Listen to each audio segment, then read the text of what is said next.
who is the other architect in the office who reviews the tax credit applications. Today I'm going to try to cover in 45, 50 minutes a lot of information, and I'm primarily going to be reading. I wrote out notes so that I make sure I cover everything, and if we miss anything or I go too fast, it'll be posted both on the CPF website as well as our website, and our PowerPoint presentation on our website will include the note pages, so you'll be able to read everything that essentially I'm talking about today.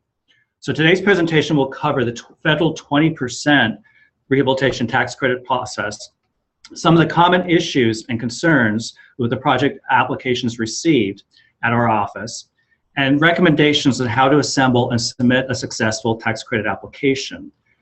Now, we, the SHPO reviewers, recognize that the federal tax application process can be intimidating, much like any other regulatory process, but we sincerely strive to make your tax certification experience as stress-free and rewarding as possible. We're in this too, with you.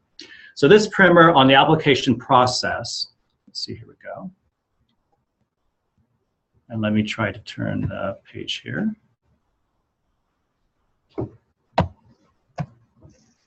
There we go. Reinforces the program's basic regulations and guidelines in an effort to improve the quality of submissions and help to facilitate and streamline the application review and consultation process with our office.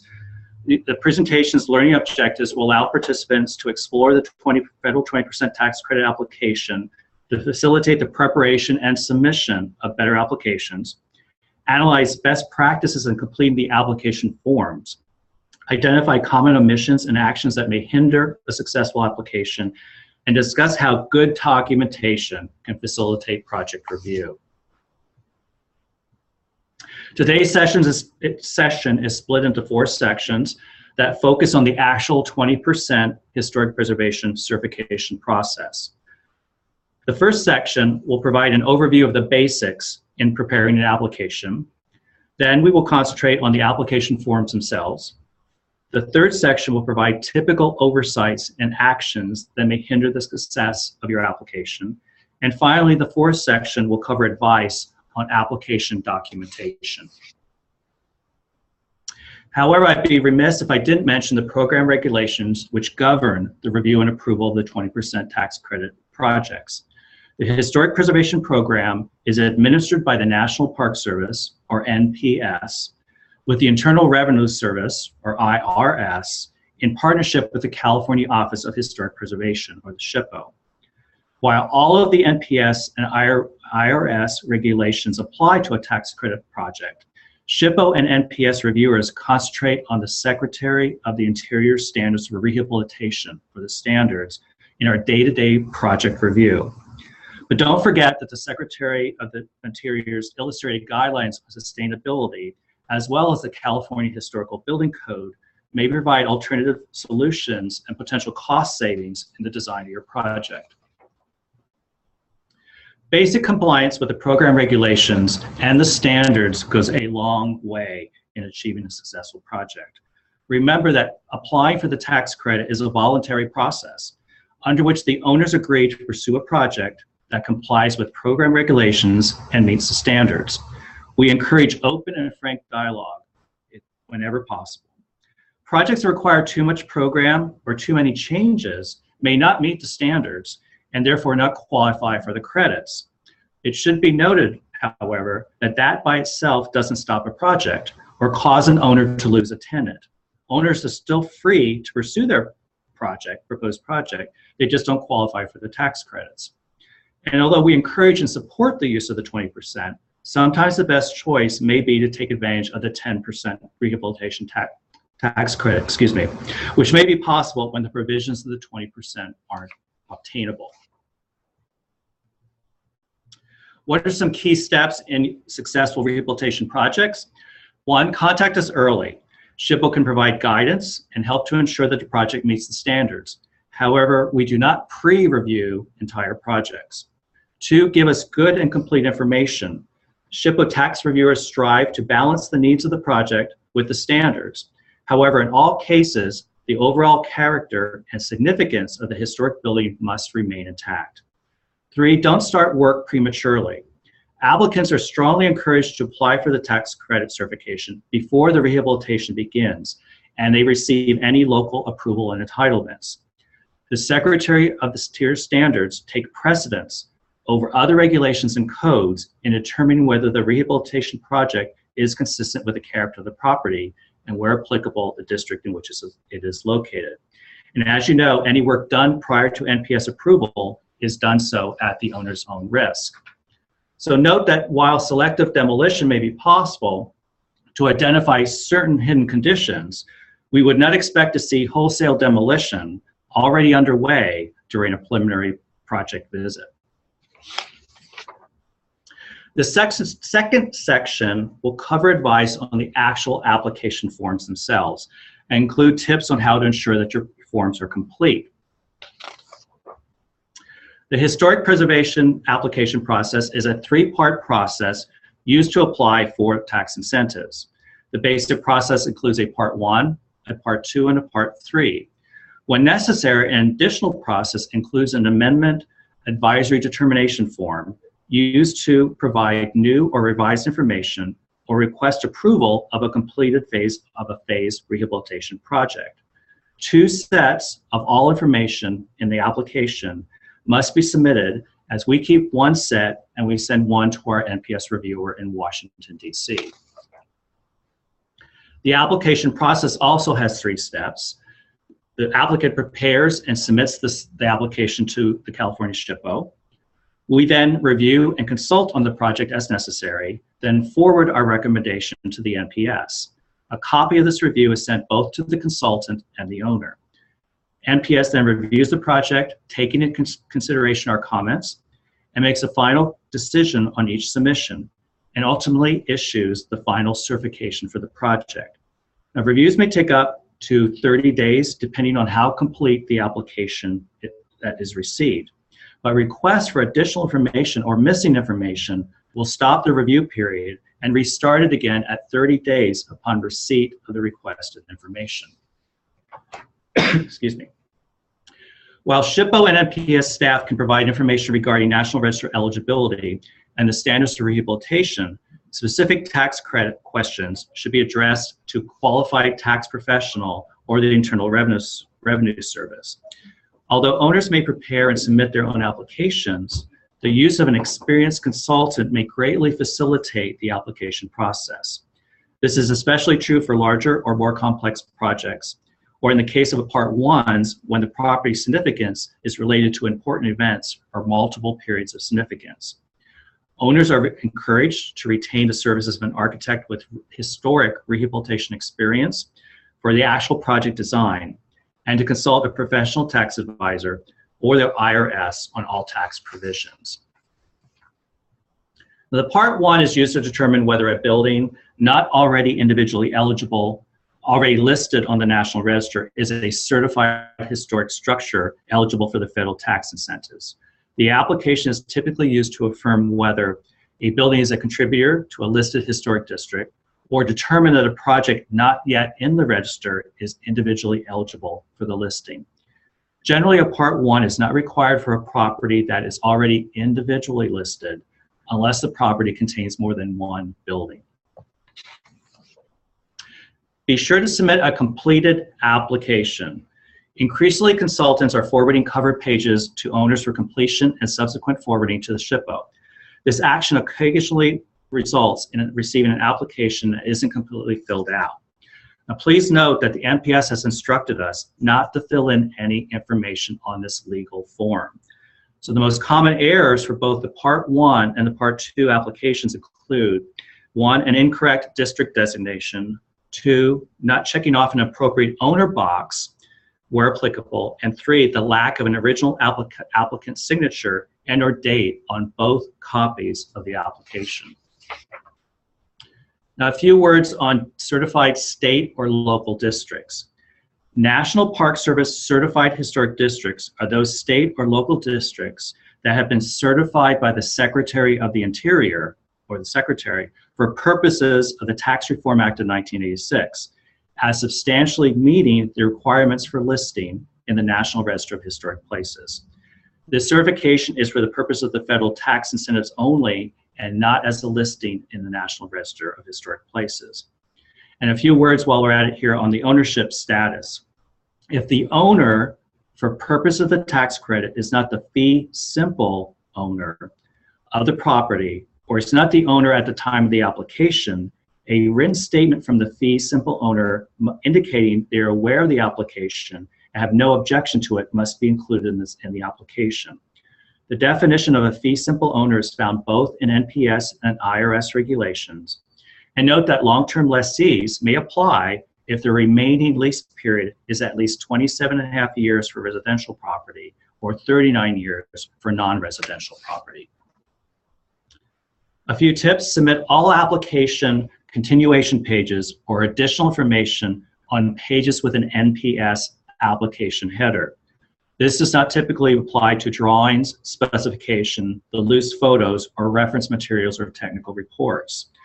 Under the description of physical appearance, describe the building as it exists now and include alterations over time and whether they have achieved significance. The statement of significance must fully describe the property significance and include all pertinent information and documentation on the actual NPS form. A National Register nomination or listing documentation may be included as a reference, but that should be provided in lieu of completing the actual Part 1 application. A few tips: avoid cut and paste insertions from reference material without proofing the information for accuracy and context. And any reference materials must be summarized within the application text itself and not referred to as "see attached." And finally, a few additional Part 1 tips. Be consistent with the name of the property within the application and include any reference to historic or past names of the property. Be consistent with the period of significance within the text. Include a site plan or a map showing clear property boundaries. Include a full description of the property and, if applicable, all buildings on the property. Now, the early submission of a tax certification can be very critical. An owner must typically submit a Part 1 application before a rehabilitated building is placed in service, unless the building is already individually listed, sorry, it's already listed in the National Register. So be sure to include a site plan for the building that is the subject of the tax credit with clear boundaries. If applicable, include all buildings on the property. So define the boundary and the building specific to the tax credit, and if applicable, the larger property in which it is located. Note that the historic boundary districts may be different from the identified property boundary. In this case, at McClellan Air Force Base, the listed historic district was located within a larger property boundary context. In the case of Pier 70, the historic core tax credit boundary, shown within a yellow line, is within a much larger National Register property boundary, shown by the dashed white line.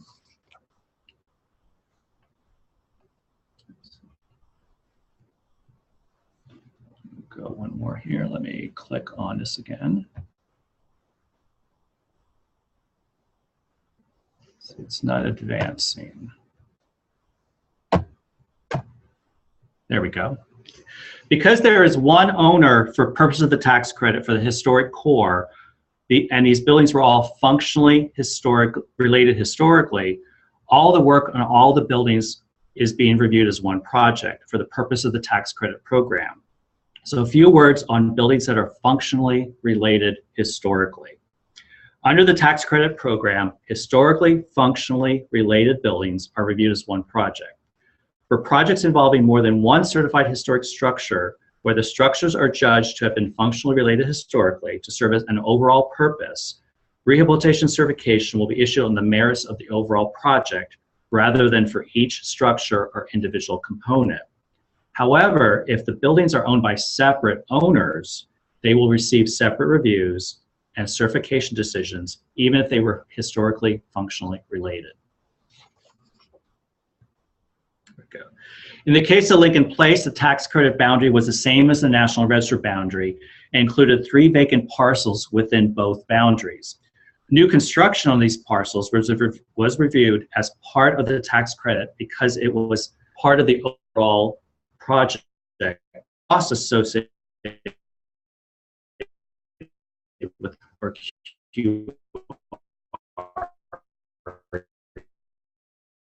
Second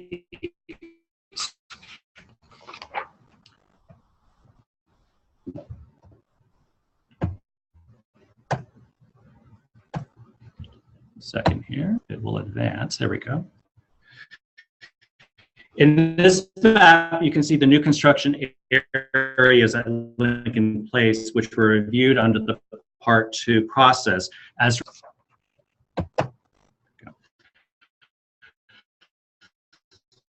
the Part 2 is used to determine that the proposed project is consistent with the Secretary of the Interior standards. The standards apply to both the exterior and interior work and any attached, adjacent, or related new construction of the property. Certification is based on whether the overall project meets the standards. The most common omissions for Part 2 submittals are similar to the Part 2 should check the ownership type, signatures, and the date. So in this one, insert an NPS number if it's known from the Part 1 submission. But if a Part 1 was not needed, the NPS number will only be assigned upon the receipt of the actual Part 2 application.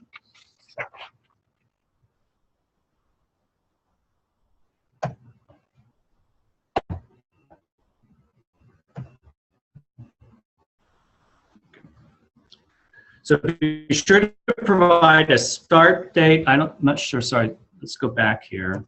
Now it's going, no, we need to go back a little bit here. And back one more.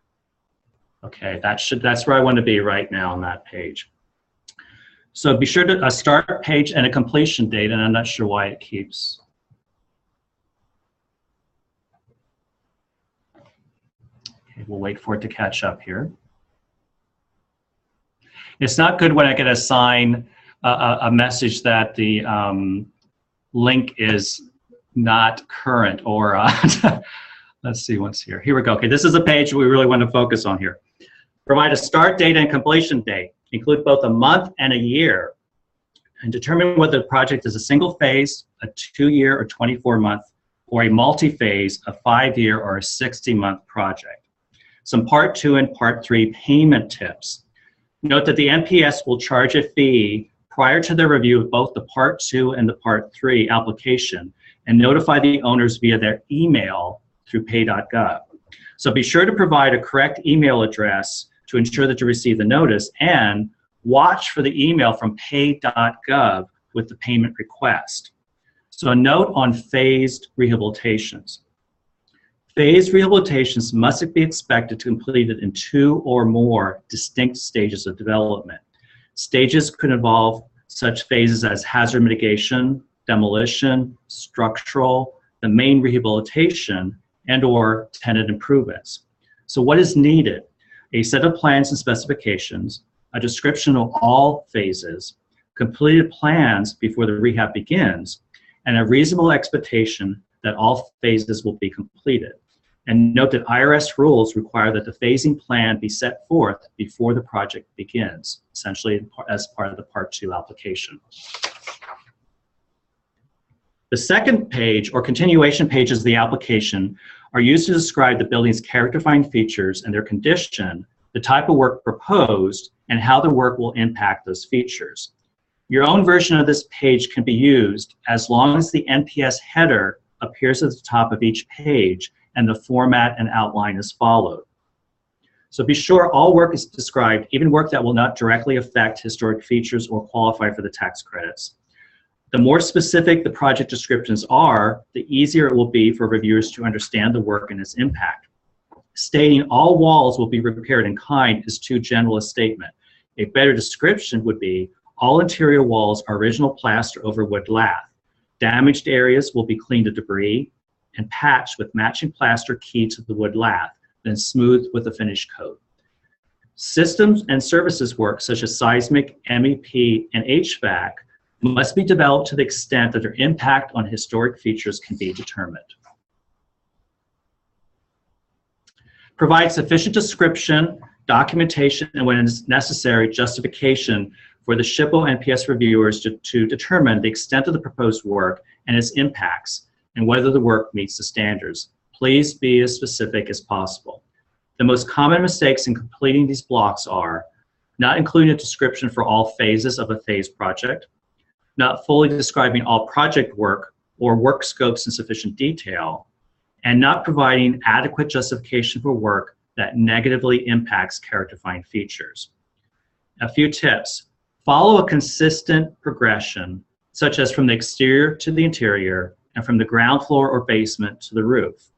And avoid open-ended phrases such as to the extent possible, have to meet code requirements, will be included in a future amendment, or tenant work is not included as part of the work. Give it a minute. Okay, I think I just have to wait just a second here, that's why. Part 3 is used to review the approval of a completed project and its certification that the work has been completed according to the proposed scope of work and that it meets the Secretary of Interior standards. Ideally, the Part 3 photos are taken in the same location as the Part 2.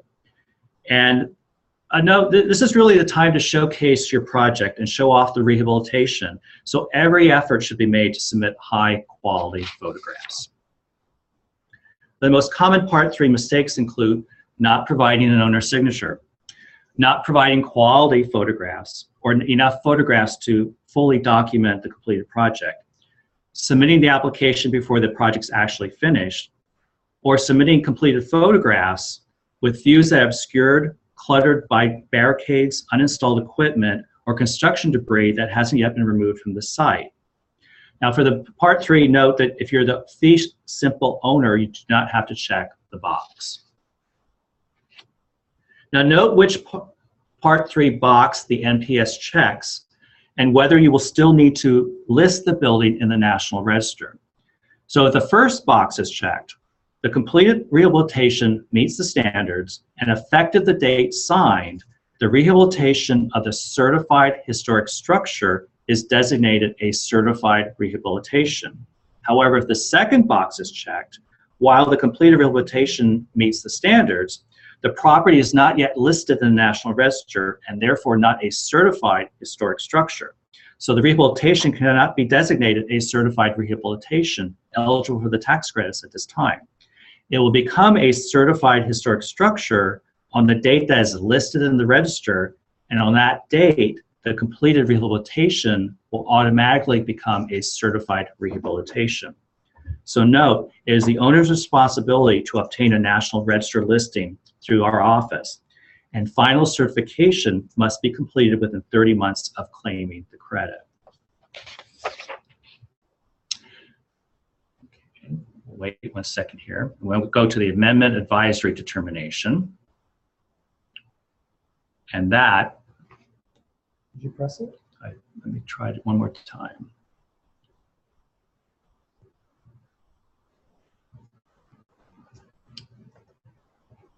The amendment, and hopefully it'll catch up with, advisory determination form is typically, so it went ahead twice there. Is you submit changes to the scope of work already approved. I'll wait for, submit additional information or further description of the work already submitted, or to submit new work that has not yet been submitted for review, or to request a phase advisory determination for a completed phase. Now the form is also, so now I'm going to try to go just one ahead. There we go. The form may also be used to respond to additional information requests from NPS or to submit a change in ownership. The most common omissions where applicable include not providing a summary of work contained in the amendment on the amendment cover page and not checking the ownership box. A few tips: thoroughly review the cover page to ensure that all information is provided. There's a lot of boxes on that page. Information submitted with the amendments should follow the same NPS guidelines and instructions for the Part 2. And to facilitate and streamline reviews, amendments should be self-contained to the extent possible to avoid having to cross-reference information contained in previous submittals. However, the amendment should briefly describe the changes to any previously submitted information, but should not repeat the previous application text verbatim. To request an advisory determination on a completed phase of a phase project, list all work items completed in the phase, list the phase completion date, which is the date that all work related to the phase was completed, and report the estimated rehabilitation cost of the phase.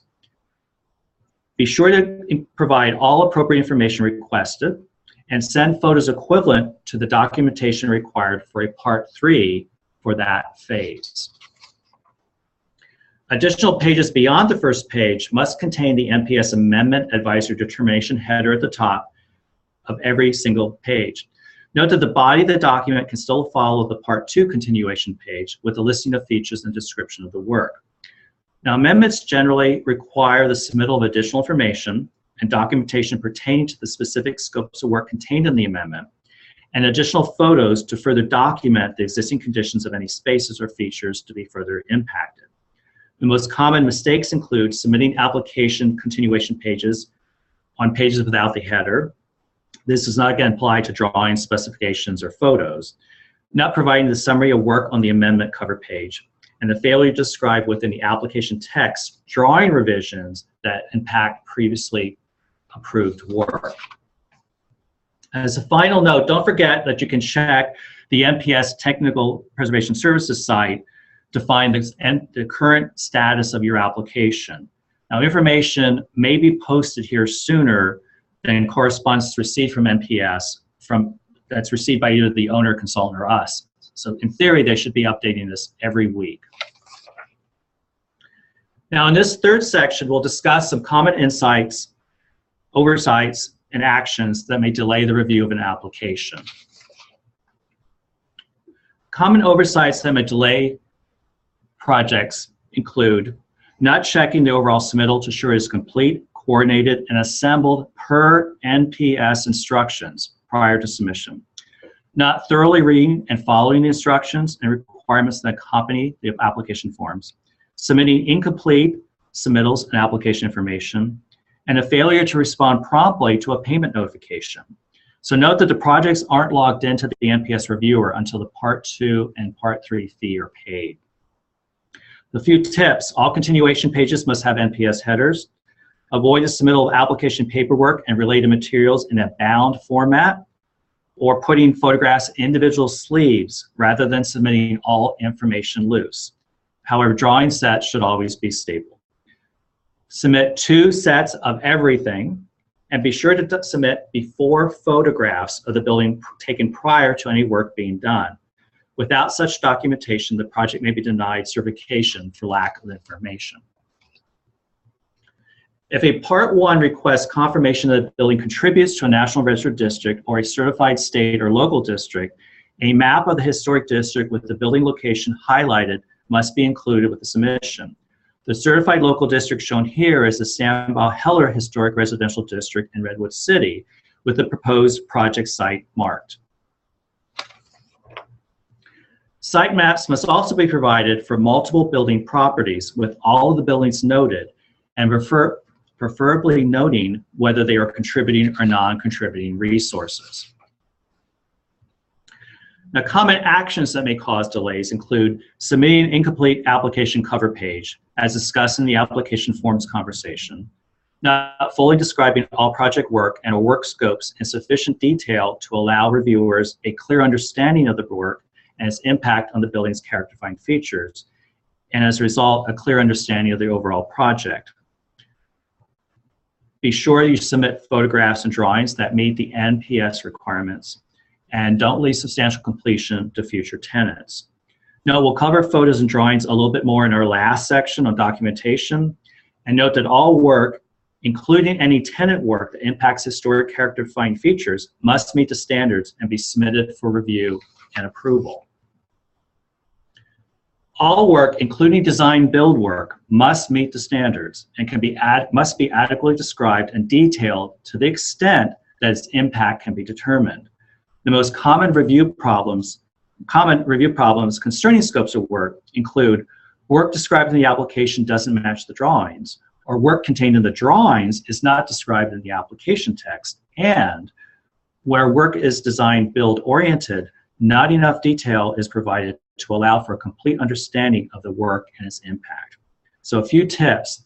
Tax reviewers are not plan checkers, but frequently find issues of concern about work contained in the drawings that is not described or clearly explained in the application text. The failure to provide sufficiently developed proposed work may result in remedial work to correct any completed work that is deemed not to meet the standards. Provide high-quality photographs that do justice in documenting the property. Images must be at least 4 by 6 in size and printed on high-quality photo paper. Resolution and clarity should be the equivalent or higher to what was formerly known as 35mm photographs. So a few tips. Loose individual photographs with labels on the back are still preferred over the grouping of photographs on one sheet or the printing of multiple photos on one page, which does not always produce high-quality images. And we find that simply providing larger sized photograph doesn't help if the photo wasn't taken at a high resolution to begin with. So these examples demonstrate that photos should be as clear as possible. Supplemental lighting may be necessary to fully document interior spaces.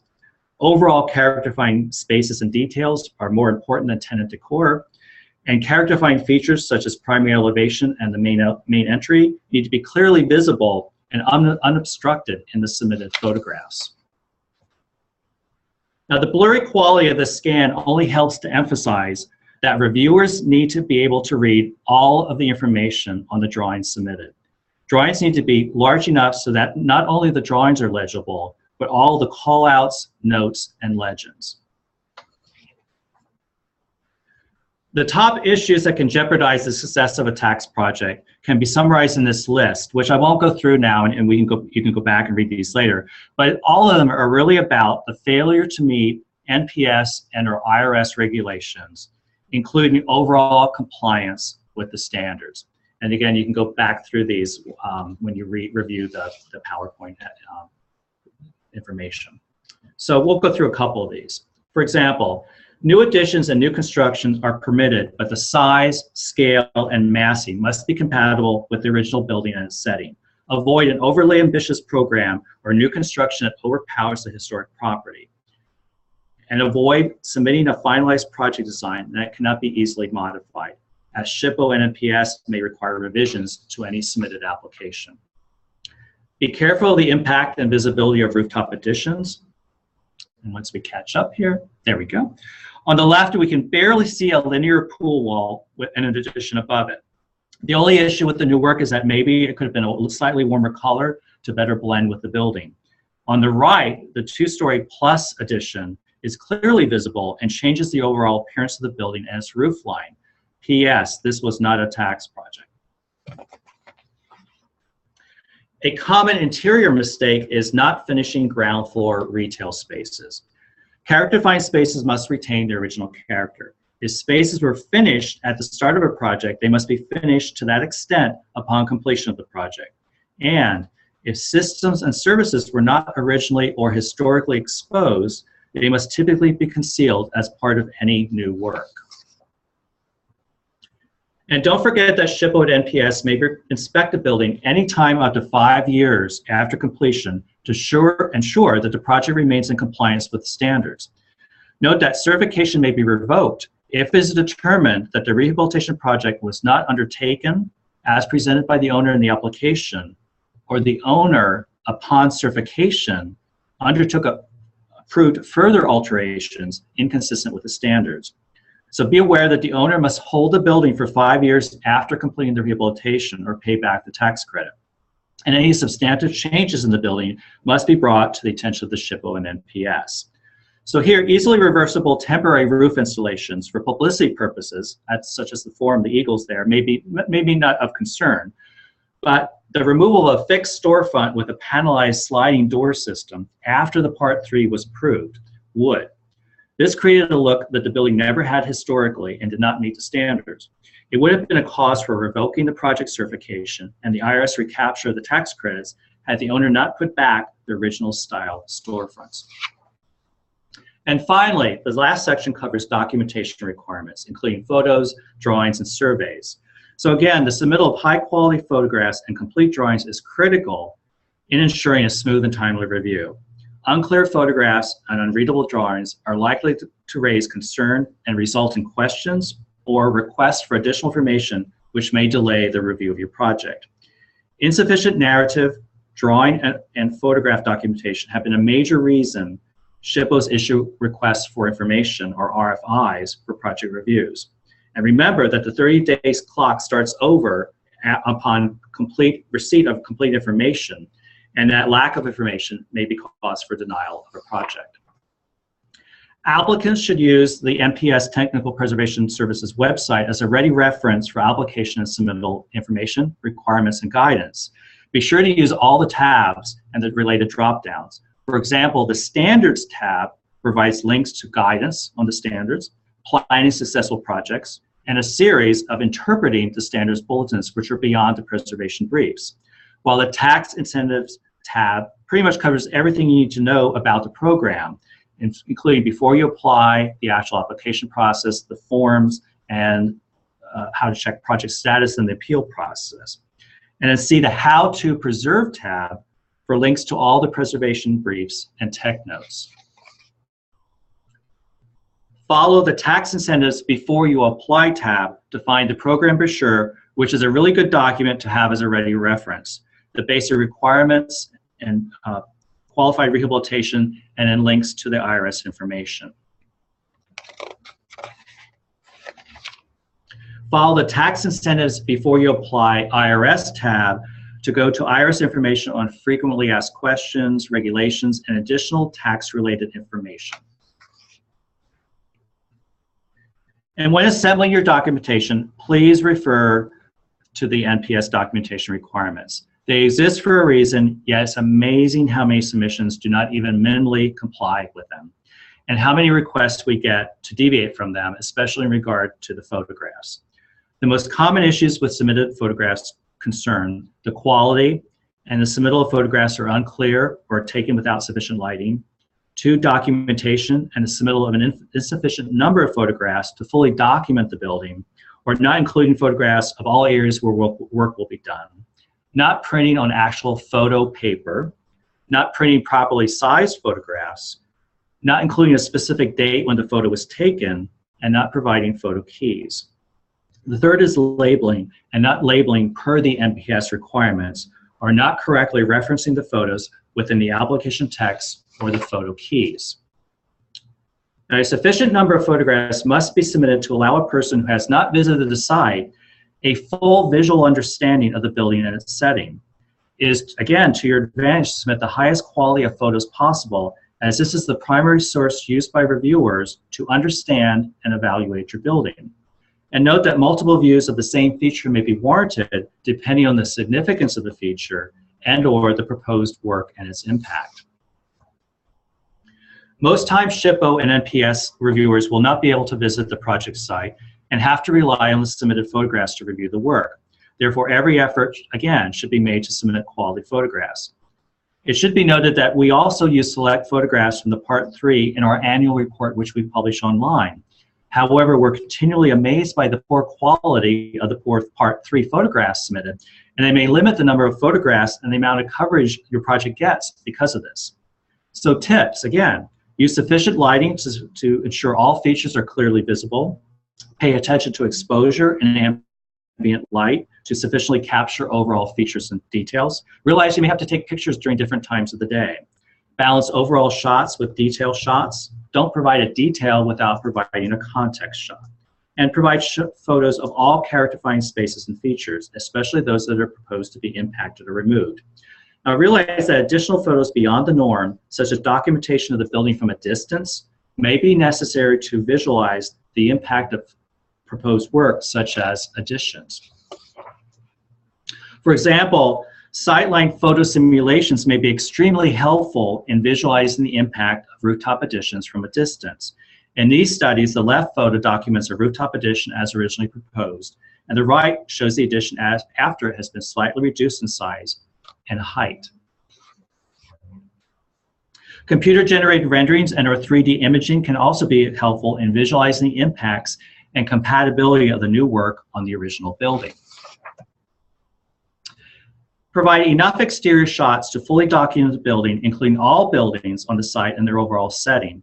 This property in Napa County had a number of historic and non-historic buildings across several acres of property, all of which were required to be documented. So a few words on Part 1 versus Part 2 photo requirements. Generally, part ones require a fewer photographs. Because remember that part one is an evaluation of significance and not a review of the impact of the work on character-defining features. Per the NPS requirements, 2 sets are required for both the part one and the part two review, whether they're submitted together or separately, as different reviewers may be working on each submittal.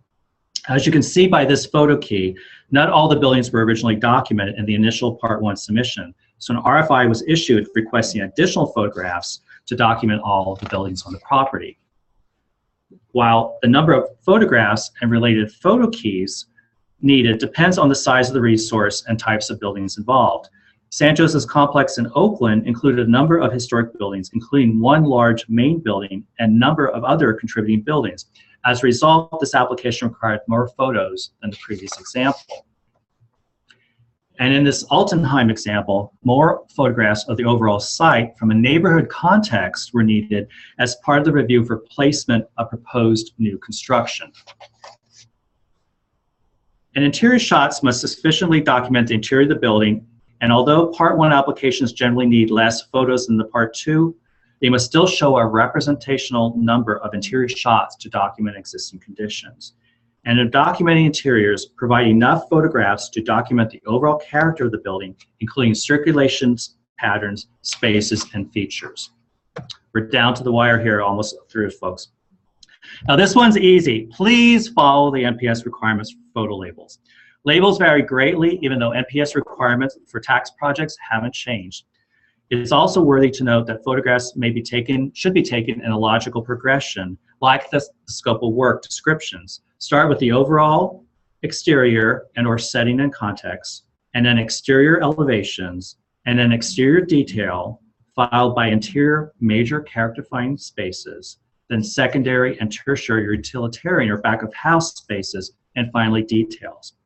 Interior photographs may be taken floor by floor, but again in a logical sequence. And then from the overall context and building elevation photos, move to exterior features such as entrances. Now, just to let you know, although the type or number of the submittal on labels isn't specifically mentioned in the NPS requirements, it helps in keeping the photographs organized, especially for larger projects or projects with multiple submissions. And be sure to include the primary interior character-defining spaces first before moving on to secondary. And interior detail shots may be needed as necessary. And then additional information on the photo labels may be helpful, especially when determining the significance of the space or lack thereof. This may not, is this existing condition or not? It turns out to be a movie or a TV set. The drawings must be developed to the extent that the impact of the work can be determined. So all work on the drawings must be described in the application, which is the regulatory legal document. Work shown on the drawings that is not described in the application should not be considered approved. Drawings should minimally include both before and after floor plans, elevations, sections, and details when necessary.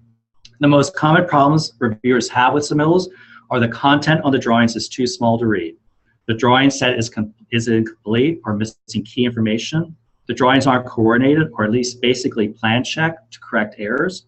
And drawings aren't oriented in the same direction or fail to label north or project north on all plans. So whatever the size and type of the drawing submitted, be sure that all the content is legible. All site plans, floor plans, sections, and detail shots, and all information on those sheets must be clearly readable. So a few tips: typically full-size drawings are needed depending on the size and scale of the project. Now, half size may be acceptable if the drawing and all the notes and the callouts are legible. 8.5 by 11 plans are usually way too small to read. And depending on the size of the project, even 11 by 17 plans may be too small to read.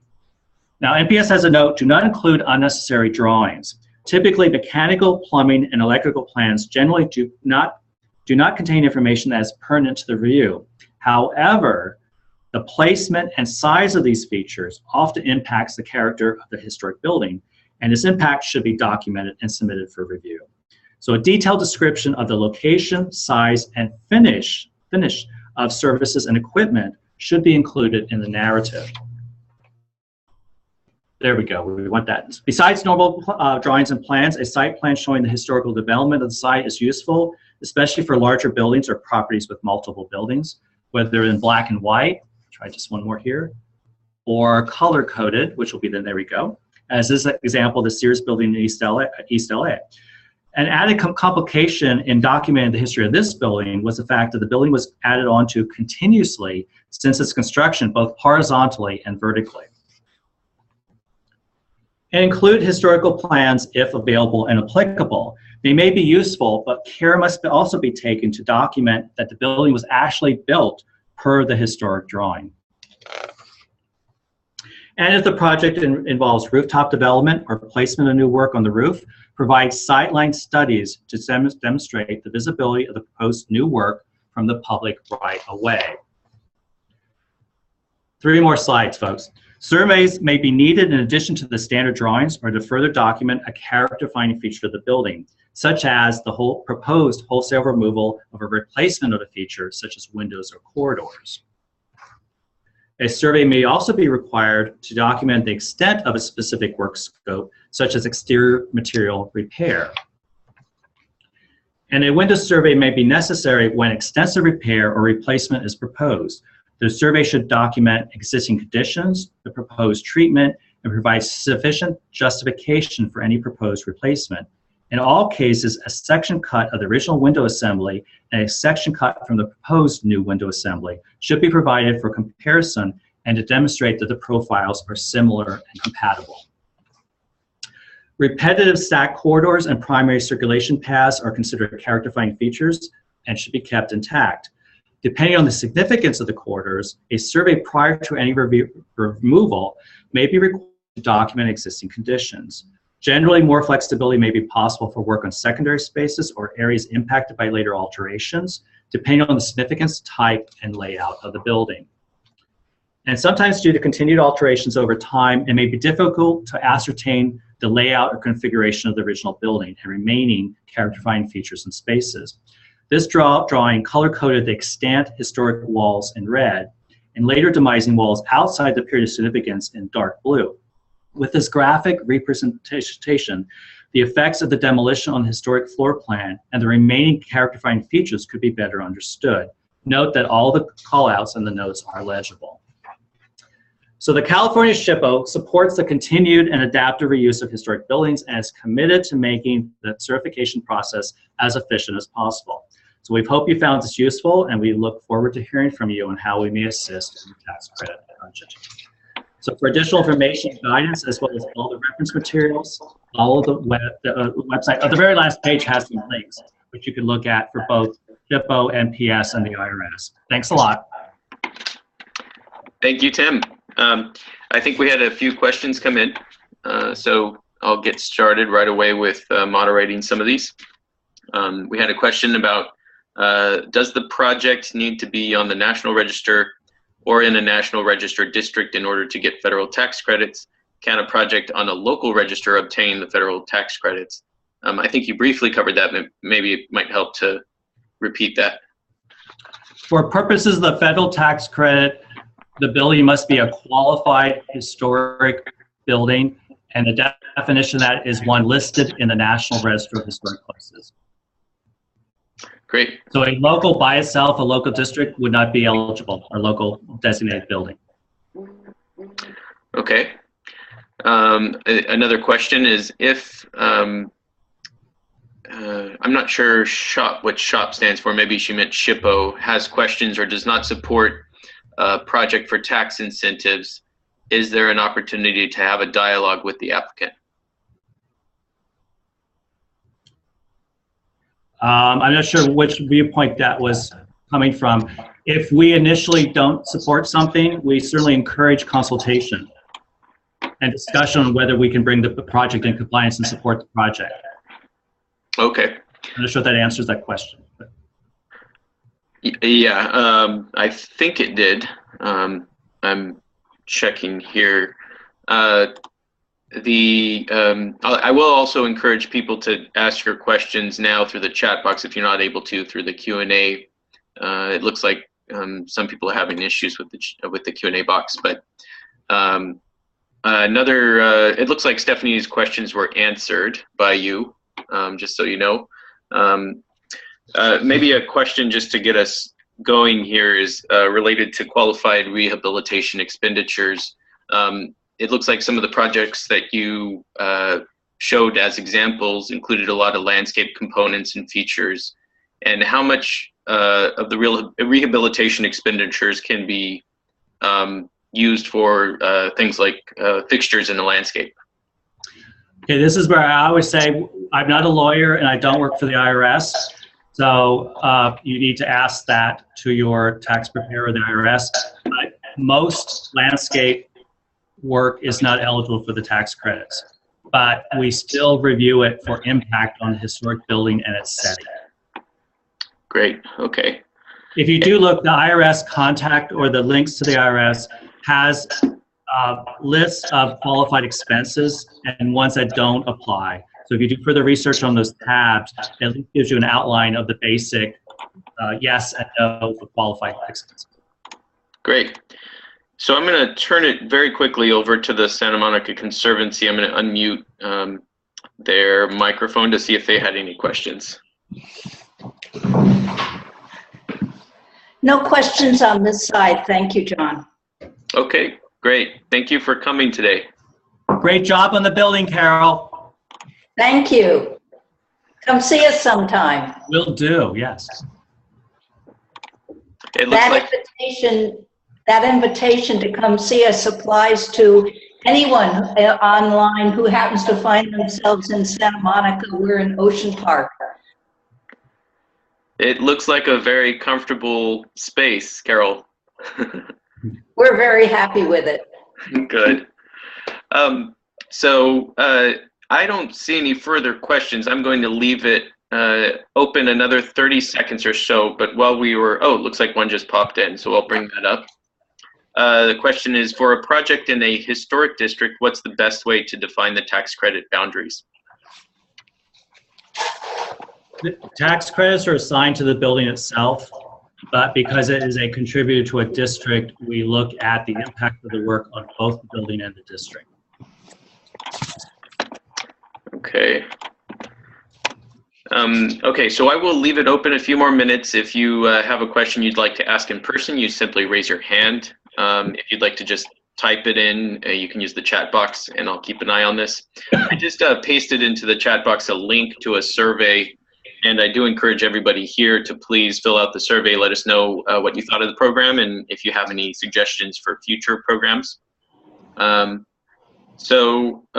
more seconds, and then I'll close the sound off, and we'll close off here. It looks like we're almost up to 1 p.m. anyways. Somebody asked if this program will be repeated.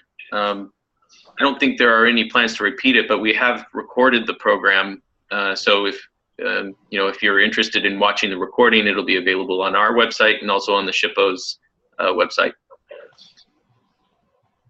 So if that's it, I'm going to turn off the sound. I wanted to thank the Santa Monica Conservancy and also the State Office of Historic Preservation and Tim for wonderful. Did Mark have anything to add to it? Is he still in the room? We can show here. He's been dutifully keeping me going. You did a great job. I'm very proud of him. Great to have both of you here today, and thanks for making this happen. Very welcome. Thank you. All right, I'm going to turn the sound and the video off, but I'll leave the screen up if you need to take that survey still. So thanks again, everybody, and have a wonderful day. There, I did my part. Thank you. I'm